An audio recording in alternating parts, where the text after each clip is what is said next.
মুখ্যমন্ত্রী মমতা বন্দ্যোপাধ্যায়ের আদর করা নাম সোহান আর নেই।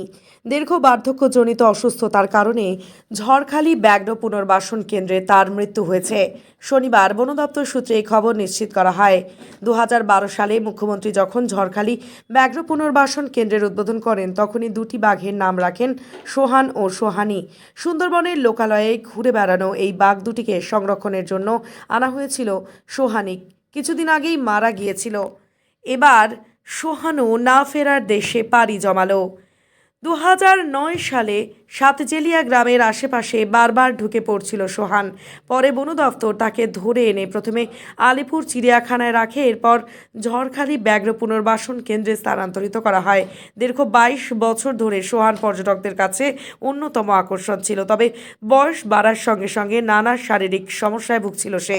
বা চোখে ছানি পড়েছিল, ফলে দেখতে পেত না। চিকিৎসকদের নিয়মিত তত্ত্বাবধানেও শেষ রক্ষা হলো না। সোহানের মৃত্যুতে শুধু ঝড়খালির কর্মীরাই নয়, বহু পর্যটকও মর্মাহত। তার একাকিত্ব কাটাতে নতুন একটি বাঘ আনা হলেও তাতে সোহানের মন ভরেনি। রাজ্যের বন্যপ্রাণ শাখার অধিকর্তা নীলাঞ্জন মল্লিক বলেন, সোহানের বয়স হয়েছিল প্রায় 22 বছর, যা একটি বাঘের গড় আয়ুর কাছাকাছি। স্বাভাবিক কারণেই সে বার্ধক্যজনিত অসুস্থতায় মারা গেছে।